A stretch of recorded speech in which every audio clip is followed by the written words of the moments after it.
Welcome back नाज़रीन। बात होगी साइफर केस के हवाले से। साइफर केस ना सिर्फ पाकिस्तान बल्कि पाकिस्तान से बाहर भी पूरी दुनिया के लिए एक मुअम्मा बना हुआ है। पीटीआई के मुताबिक मुल्क की सबसे बड़ी सियासी जमात को साइड लाइन किए जाने की तैयारियां उरूज पकड़ती जा रही हैं। आज चेयरमैन तहरीक इंसाफ ने कहा है कि साइफर मुकदमा सिर्फ कुछ लोगों को इससे बचाने के लिए है, जबकि एतजाज़ हसन साहब ये कह रहे हैं कि साइफर केस चेयरमैन पीटीआई और शाह महमूद कुरैशी पर हो ही नहीं सकता है। अदालतें इसकी तरफ इशारा कर रही हैं कि जो हालात हैं पीटीआई चेयरमैन के लिए वो आने वाले टाइम में मज़ीद ख़राब भी हो सकते हैं, चाहे वकला जिस तरफ मर्जी इशारा करें।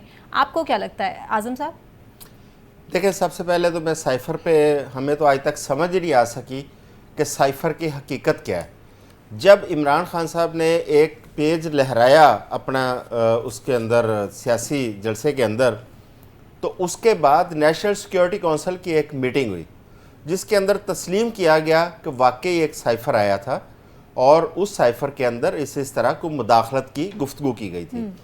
उसके चंद दिन बाद जब रजीम चेंज होती है तो इस्टेब्लिशमेंट की तरफ से, आपको याद होगा, DGISPR उन्होंने एक प्रेस कॉन्फ्रेंस करते हुए कहा कि वो साइफ़र नहीं था, वो एक सादा कागज़ था जो लहराया गया था। उसके बाद मरियम नवाज साहिबा ने उन्होंने साइफ़र के ऊपर को 3-4 मौक़िफ़ उन्होंने तब्दील किए। कभी वो कहती थी ये साइफ़र है, कभी वो कहती थी सादा कागज़ है, कभी वो कहती थी कुछ भी नहीं है। बहरहाल इस तरह की जो कन्फ्यूज आप देखें स्टेटमेंट सामने आते आते एक मुकदमे की शक्ल इख्तियार कर गया साइफ़र। अब सबसे पहली बात तो यह है कि पहले कौम को यकीन तो दिलाएं कि क्या वो वाकई साइफ़र था जो इमरान खान ने लहराया था उस जलसे के अंदर। क्या वो वाकई साइफ़र नहीं था जो एस्टेब्लिशमेंट की तरफ बाद में कहा गया कि वो तो एक सादा कागज़ था। भाई पहले ये तो यकीन दिला दें, उसके बाद आप उसको लेके जाएं, उसके बाद आप लेके जाएं अदालत के अंदर। अब जहाँ तक फैसलों का मामला है, अदालतों का मामला है, गुज़श्ता दिनों आपको याद होगा एक जज साहब फैसला दे के तो वो लंदन चले गए थे, उसके बाद वो फैसला कलअदम हो गया।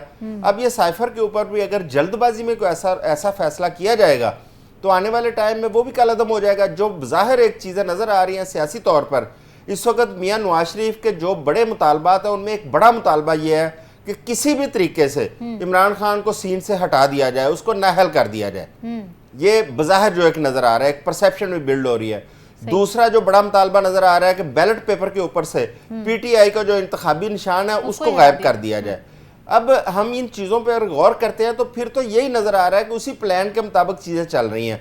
लेकिन मैं समझता हूँ कि अगर इस तरह चीज़ें चलेंगी, एक पार्टी को या किसी भी पार्टी के लीडर को इस तरह साइड लाइन किया जाएगा तो उससे मुल्क को क्या फ़ायदा होगा। हमने 2018 में नवाज शरीफ को साइड लाइन किया था, क्या फ़ायदा उठा लिया उससे।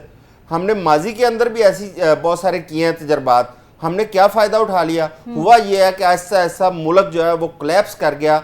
आज हम अपनी इकोनॉमी देखें तो आज हम मजाक बन के रह गए हैं पूरी दुनिया के अंदर इन तजर्बात की वजह से।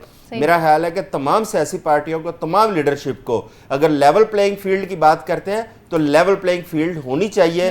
तमाम लोगों को बराबरी का हक होना चाहिए इंतखाबात में जाने का। सियासी रहनुमाओं की मकबूलियत में इजाफा ही करता है